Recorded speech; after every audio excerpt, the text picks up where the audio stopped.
I had been an instructor at the academy for 20 years, and in all that time I had never felt as powerless as the day the tyrant struck the human boy in front of my whole class, and I could do nothing to stop it. Not because I was weak, but because the rules of the academy gave the tyrant the right to strike him, and forbade me, the instructor, from intervening.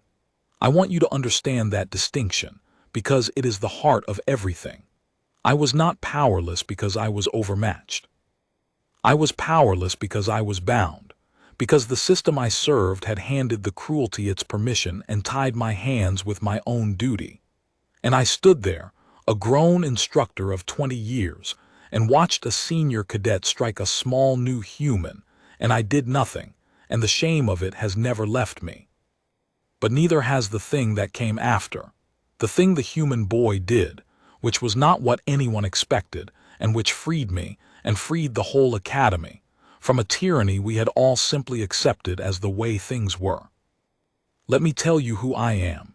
My name is Vennel, and I am Saru, a moderate, decent people, not powerful, not predatory, the kind of species that ends up serving in the middle ranks of galactic institutions, doing the necessary work and keeping our heads down. I was an instructor at the Telran Academy, one of the great training institutions of the galaxy, where the cadets of many species were sent to be educated and disciplined and formed into the officers and administrators the galaxy required. I taught there for 20 years. I was a good instructor, I believe, patient, fair, genuinely fond of my students. But I was also a coward in the particular way that decent people are cowards. I followed the rules even when the rules were wrong. I kept my head down even when I should have raised it. And I told myself for 20 years that this was simply prudence, simply the necessary accommodation a moderate person makes to a system more powerful than himself.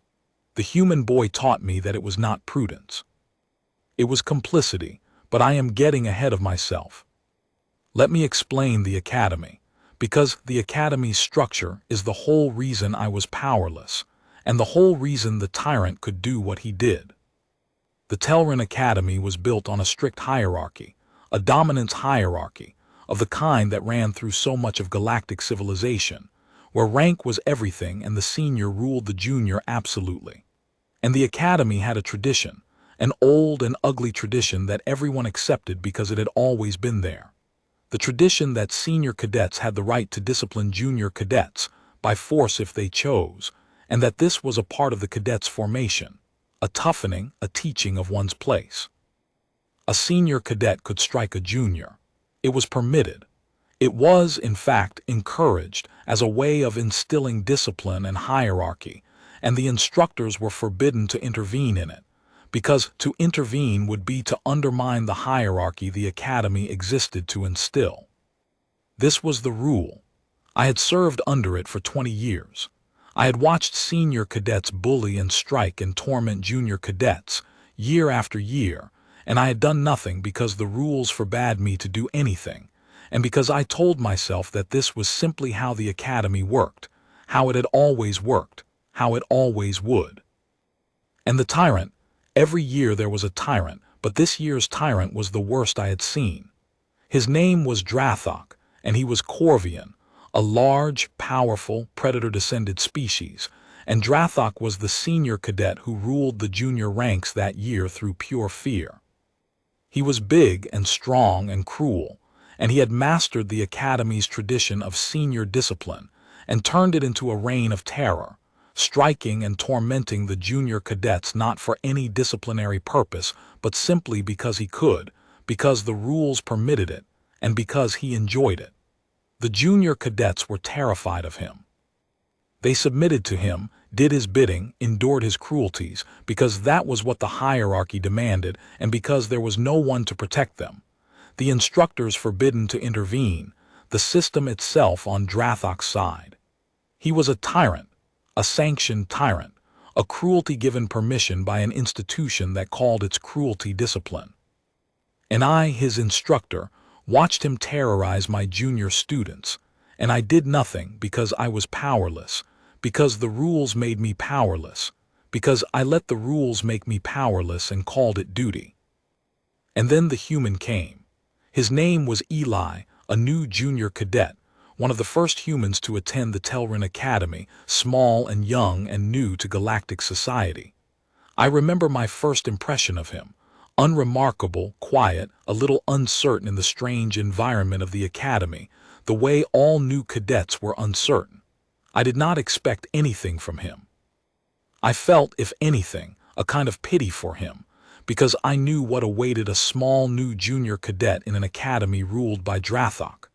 I knew the human would be a target, would be tormented, would learn his place the hard way like all the juniors did, and I knew that I would not be able to protect him, because I had never been able to protect any of them. I looked at the small new human, and I saw another victim, another junior cadet about to be ground down by the tyranny I served and could not stop. I was wrong about him, but I did not know it yet, and so when the day came, the day Drathok decided to make an example of the new human, the way he made examples of all the new juniors, I expected it to go the way it always went. Drathok singled Eli out in front of my class for some imagined infraction, some failure of deference, the kind of pretext the tyrant always used. He confronted the human looming over him, all his predatory size and menace directed at the small new cadet, and he demanded the submission that he demanded of everyone, the lowered eyes, the bowed posture, the acknowledgement of Drathok's dominance. And the whole class watched, the junior cadets frozen in their familiar fear, and I watched too from the front, already sick with the helplessness I had felt 100 times, already bracing myself to do the thing I always did, which was nothing. And the human did not submit. He did not lower his eyes or bow his posture or give Drathok the deference the tyrant demanded. He simply stood there calm, looking at Drathok directly, not aggressively, not challenging, just level, unbowed, present. And Drathok, enraged by the human's failure to submit, did the thing the rules permitted him to do, the thing I was forbidden to stop. He struck him. The tyrant struck the human boy, a heavy blow in front of my whole class, and I, the instructor, the grown adult, the one who should have protected him, stood frozen and did nothing, because the rules made me powerless, and the shame of that moment is the worst thing I carry. Let me tell you what happened after the tyrant struck the human, because what the human did next was not what anyone in that room expected, not submission and not vengeance, but a third thing, a thing none of us had ever seen, a thing that began the end of the tyranny and the end of my own long cowardice, and taught me, after 20 years of powerlessness, what a single person can do even when the rules have given cruelty all the power. The blow knocked Eli down. I want to be honest about that because the story is sometimes told as though the human shrugged it off, stood there unmoved like the strike was nothing, and that is not what happened, and it would cheapen what did happen. The blow hurt him. He went down, a heavy Corvian strike against a small human. It knocked him to the floor and there was blood. And for a moment he stayed down, and I thought with a sick lurch that it was over, that the human had learned his place the way they all learned it, broken on the floor in front of the class. But then Eli got up. Slowly, unsteadily. He pushed himself up off the floor and he stood and he wiped the blood from his face and he faced Drathok again, and the whole class went very still, because there was something in the way he stood that none of us had ever seen in a junior cadet who had just been struck. There was no submission in it, but there was no aggression in it either.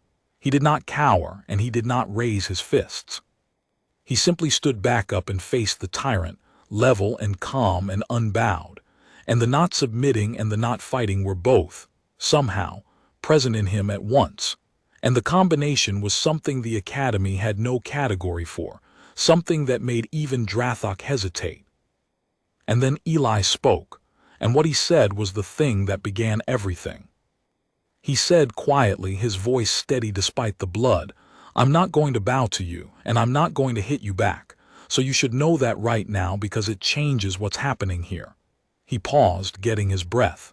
"You hit me to make me afraid, to make me submit. That's how this works, right? You hit a junior and the junior either goes down and stays down, submits, proves you're the strong one, Or the junior fights back and then it's just a fight, just two people hitting each other and you're bigger so you win, and either way you've proven your point. Those are the two things that are supposed to happen. The junior submits or the junior fights. I've watched you do it to the others. I know the script. He wiped more blood from his mouth.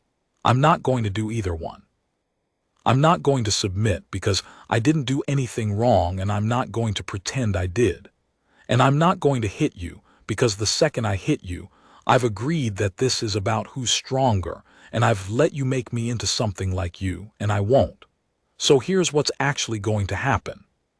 You're going to have to either hit me again, and again, and again in front of everyone, an unarmed cadet who isn't fighting back, or you're going to have to stop. And whichever one you choose, everyone in this room is going to see exactly what you are, because I've taken away the version where you look strong.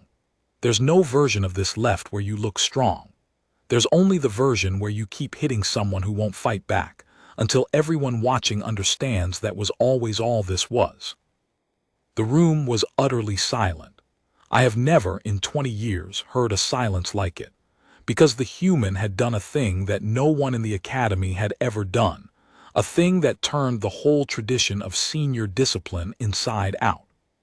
He had refused both of the roles the tradition required. He would not be the submitting victim, and he would not be the fighting challenger, and in refusing both, he had stripped the tyrant's violence of its meaning. Drathok's power had always depended on the junior choosing one of two scripts, both of which ended with Drathok dominant. Eli had refused to play either part. And by refusing, he had transformed Drathok's next move from an act of dominance into an act of pure naked cruelty, witnessed by everyone, stripped of all the justifications the tradition usually provided. Drathok hit him again. Of course he did. He was a tyrant, and a tyrant's first instinct when his power is questioned is more force. He struck Eli again, and Eli went down again, and again he got up, slowly, bloodied, and faced the tyrant and said nothing this time, just stood there, unbowed and unfighting, his silence saying everything his words had already said. And Drathok hit him a third time, and Eli got up a third time. And something began to change in the room, something I could feel, a shift in the air, because the watching cadets, who had seen Drathok strike juniors 100 times and had always seen those juniors submit, had always seen the strike work, had always come away with their fear of Drathok confirmed and reinforced, were now watching something else entirely.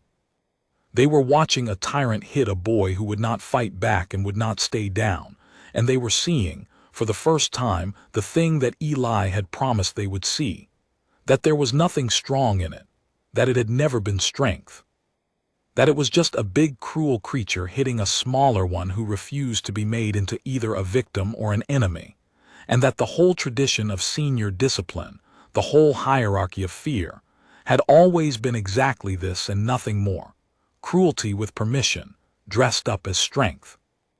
I watched the cadets' faces change. That is the thing I will never forget, the thing that began to undo 20 years of my own helpless complicity. I watched the junior cadets who had lived in fear of Drathok all year, who had submitted to him and endured him and believed in his strength, watch him hit Eli again and again, and I watched the fear in their faces begin to curdle into something else, into a dawning horror, and then into something underneath the horror, something I had never seen in those frightened juniors before: anger. Because Eli, by refusing to fight back, had shown them the truth that their own fear had always hidden from them, that Drathok was not strong, that he had never been strong, that he was only cruel and permitted, and that the thing they had feared as strength was actually just a bully protected by a rule. And once you have seen that, once the spell of a bully's strength has been broken and you have seen the cruelty underneath, you cannot fear him the same way again. You begin, instead, to be angry, and a frightened junior who has become an angry one is the most dangerous thing to a tyrant there is. And I stood at the front, watching, and the human's words echoed in me, the words about the two scripts, the submitting and the fighting, and I realized that I had been living one of those scripts for 20 years. Not as a victim and not as a fighter, but as a third kind of complicit creature, the bystander, the one who watched and did nothing and called it powerlessness. Eli had refused his 2 scripts. And his refusal made me see, for the first time, that I had a script too, the script of the helpless instructor, the decent coward who followed the rules, and that I had been performing it willingly for 20 years, telling myself I had no choice. But Eli was showing me, with his bloodied, unbowed body, that there is always a choice, that even when the rules give cruelty all the power, you can refuse to give it your participation, refuse to give it your submission or your fear or your silence, and that the refusal, however small, is the thing that breaks the spell. Drathok raised his hand to strike a 4th time. And that is the moment everything changed. The moment when the thing the human had started, the thing building in that silent, furious room, finally broke loose, and the tyranny that had ruled the academy for so long met, at last, the one thing that could end it. Let me tell you what happened when Drathok raised his hand for the 4th blow, and what the watching cadets did, and what I did, after 20 years of doing nothing, when a bloodied human who would not fight back finally showed us all that we had never been as powerless as we had let ourselves believe. Drathok's hand came up for the 4th blow, and it never landed because, in the instant before it fell, another cadet stepped between Drathok and the human. It was a junior.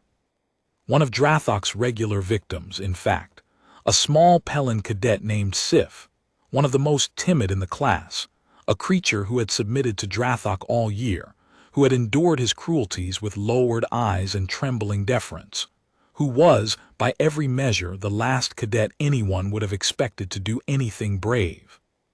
And Sif stepped between the tyrant and the bleeding human and stood there, trembling, terrified, clearly expecting to be struck down for it, but standing there anyway, putting a small timid body between Drathok's raised hand and the human who would not fight back.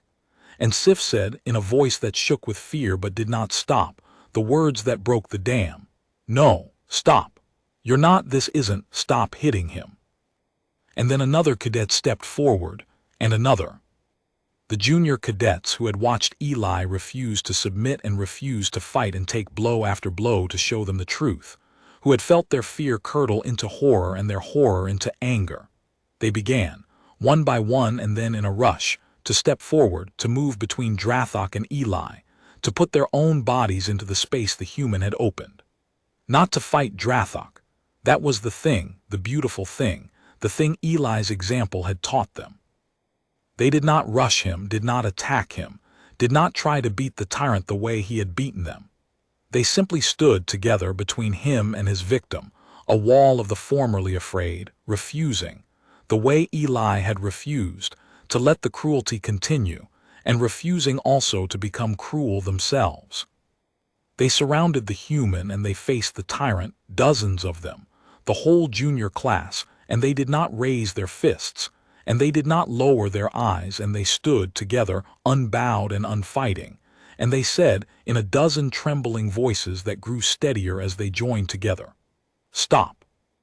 And Drathok froze, because there was nothing he could do. This is the thing the human had understood and the tyrant had not, that Drathok's power had only ever worked on one frightened junior at a time. One junior alone, facing the big cruel senior cadet, with no one to stand beside him and the rules forbidding the instructors to help. That junior submitted every time, because what else could he do? But Drathok had never faced the juniors together. He had never had to, because the whole system was designed to keep them apart, to keep each junior alone in his fear, to make sure that no junior ever discovered that there were dozens of them and only one of him.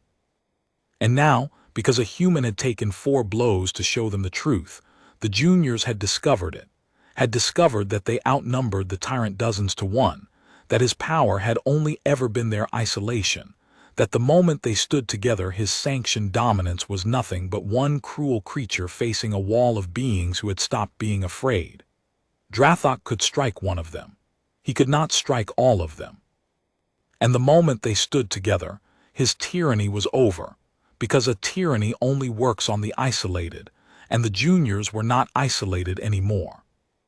And I stood at the front, watching the thing I had believed impossible for 20 years unfold in front of me, watching the frightened juniors find their courage in each other, watching the tyrant freeze before a wall of the formerly afraid.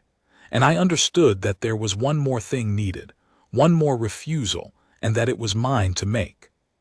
Because the cadets had refused their script, and Eli had refused his, and now it was time for me to refuse mine, the script of the helpless instructor, the decent coward who followed the rules. The rules forbade me to intervene in senior discipline. The rules had bound me for 20 years.